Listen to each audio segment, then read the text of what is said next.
Saludos, mi nombre es Emily Grisel Rodríguez Durán de la matrícula 120-1893. Soy estudiante de la carrera de medicina y estoy cursando la asignatura de oftalmología. Yo estaré hablando con relación al tema de catarata congénita y síndrome de Horner. Cataratas congénitas. Las cataratas congénitas son una opacidad del cristalino del ojo que está presente al nacer o pocos días después del nacimiento. El cristalino es una estructura transparente del ojo que ayuda a enfocar la luz y las imágenes en la retina. Cuando se desarrolla una catarata, el cristalino se vuelve opaco, lo que puede afectar la visión.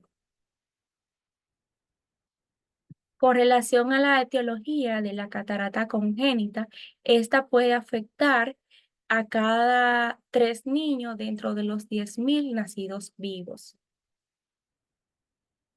Con relación a la etiología de la catarata congénita, el factor etiológico más común es la herencia autosómica dominante, pero existen diversos factores que están asociados, tales como los trastornos metabólicos, las infecciones intrauterinas y los síndromes genéticos. En los trastornos metabólicos asociados está presente la galactosemia, el cual se caracteriza por un metabolismo anormal de la galactosa debido a la ausencia de la enzima galactosa 1-fosfato uridiltransferasa. En esta se forma una opacidad en el cristalino en forma de gota de aceite en los primeros días o semanas de vida.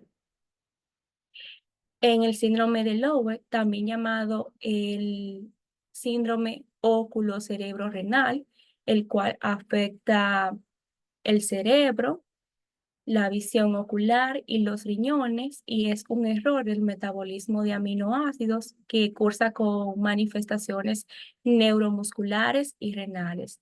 Esta provoca una catarata universal y microfaquia, el cual es el cristalino pequeño.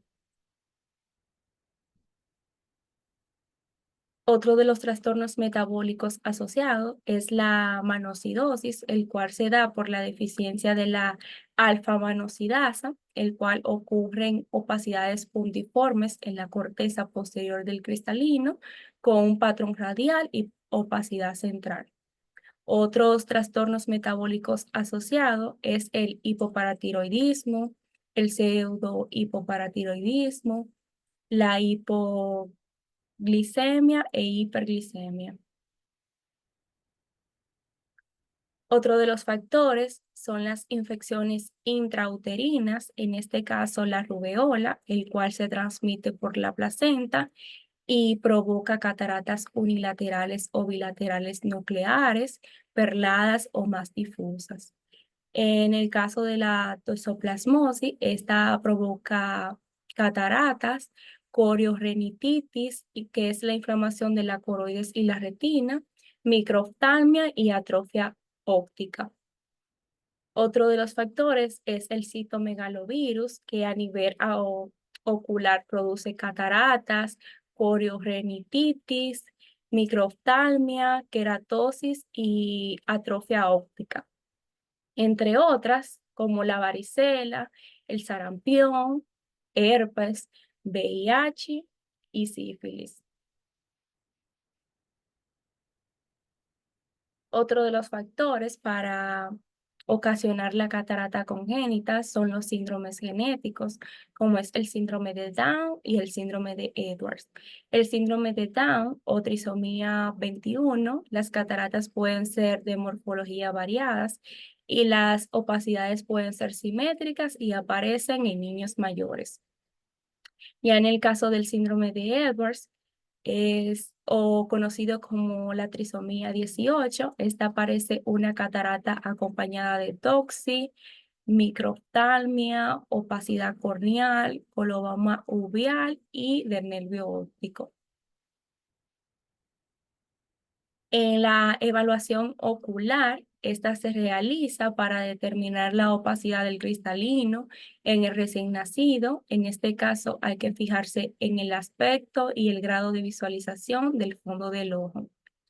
Existen diversas características, como es la catarata muy densa, que se da por presencia de sin reflejo rojo. La catarata menos densa es visualmente significativa, con una opacidad central o posterior de más de 3 milímetros. Y la opacidad visualmente insignificante permite visualizar con nitidez los vasos retinianos mediante la oftalmoscopía, tanto directa como indirecta. En otros indicadores de deterioro visual grave, se da la presencia se da la ausencia de fijación central, nistagmo y estrabismo. Morfología de las cataratas. Existen diversas morfologías de las cataratas, como es la opacidades puntiformes azules, los cuales son frecuentes e irrelevantes. Las opacidades nucleares están confinadas en el núcleo embrionario o fetal, y la catarata puede ser densa y estar compuesta de opacidades finas, parecido al polvo. La catarata coronaria o supranuclear, esta se localiza en la corteza profunda y rodea el núcleo como una corona. Y las opacidades lamelares, esta afecta una lámina concreta del cristalino, ya sea en la parte anterior o posterior, como se presenta en la imagen.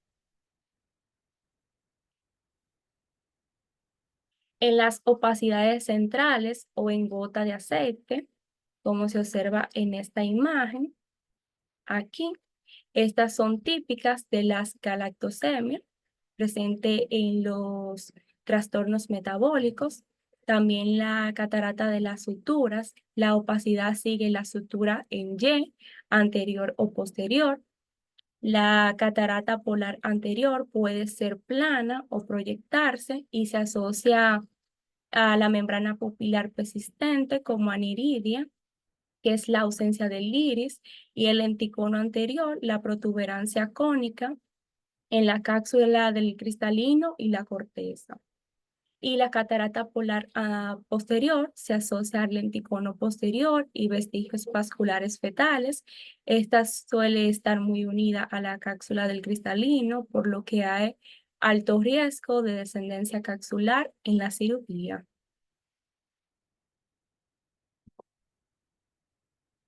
Con relación al diagnóstico de la catarata congénita, se realiza un examen ocular completo.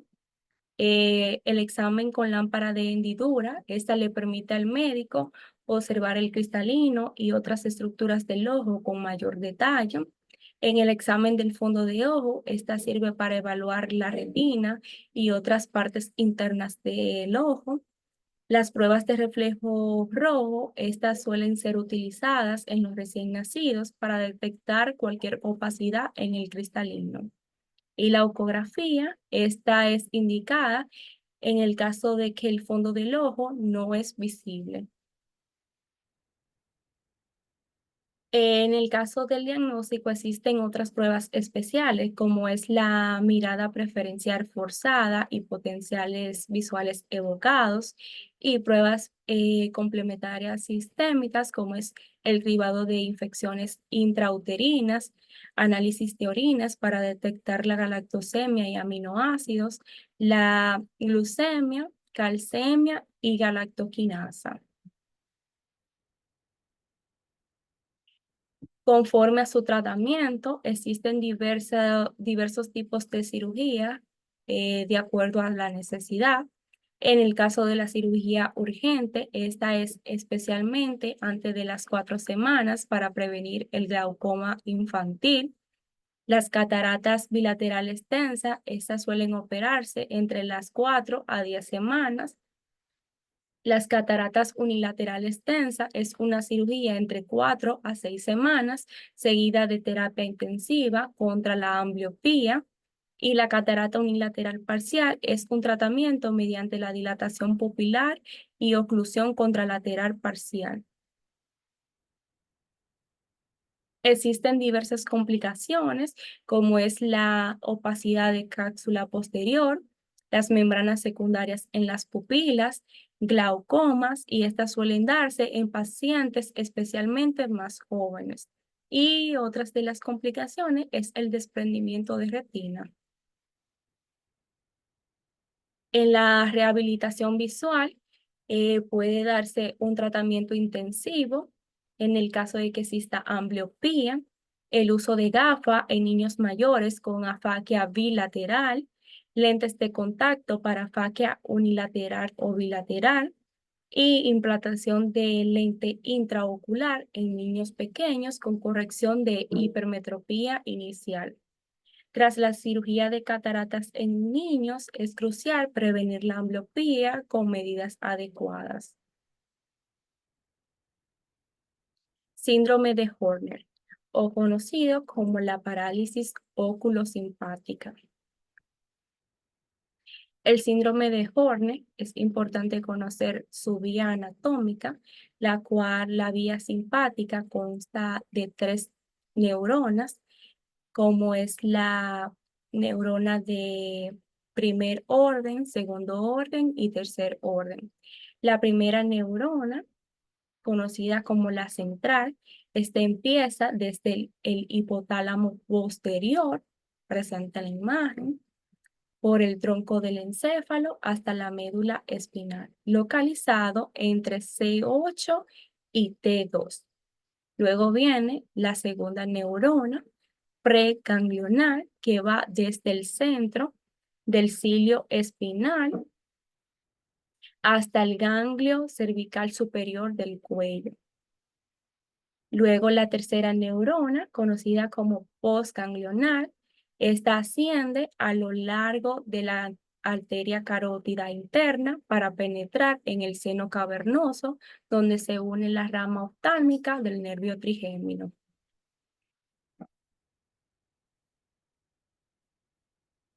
En este caso, el síndrome de Horner es aquella afección que afecta tanto la cara y el ojo de un lado del cuerpo. Su causa principal es la interrupción de una vía nerviosa desde el cerebro hasta la cabeza y el cuello. Existen diversas causas que puede provocar el síndrome de Horner, ya sea causado por una alteración en la neurona de primer orden, segundo orden o tercer orden. En este caso, la neurona central o neurona de primer orden puede darse por diversas causas, tales como la lesión del tronco del encéfalo, generalmente por un ictus o en un infarto bulbar lateral, por siringomiela, síndrome vulvar lateral, lesión de la médula espinal cervical y neuropatía autonómica diabética.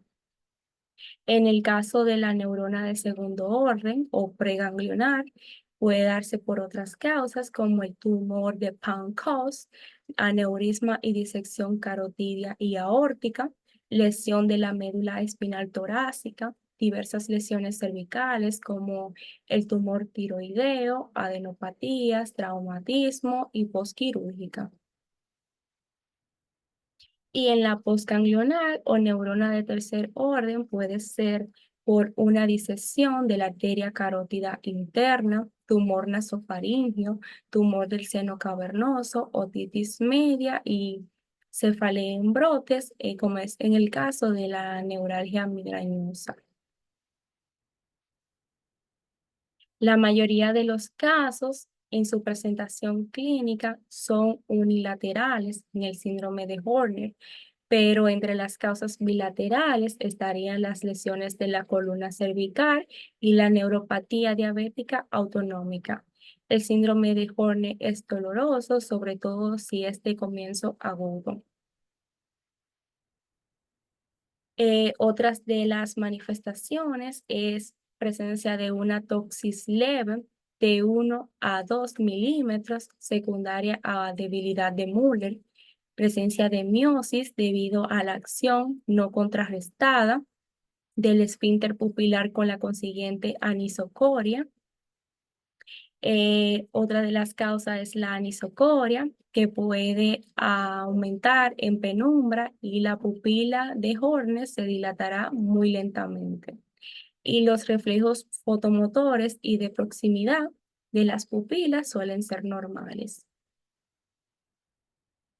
Otras de las manifestaciones es la heterocromía hipocrómica, que es el iris de diferente color, siendo el borne más claro y en casos congénitos o de larga evolución. También la elevación del párpado inferior, como es la toxis inferior, que se da a consecuencia de la debilidad del músculo tarsal inferior y la hiposudoración ixolateral. Esto ocurre si la lesión está por debajo del ganglio cervical superior. En este caso, es importante explorar los pares craneales y el sistema nervioso periférico, así como el cuello y los ganglios linfáticos regionales, si es preciso, por un neurólogo para determinar la lesión. Con relación al diagnóstico, suele utilizarse diversas pruebas farmacológicas para determinar sus alteraciones. En este caso, se utiliza la apraclonidina al 0,5% al 1%. Se instila una gota en ambos ojos para confirmar o refutar la presencia del síndrome de Horner.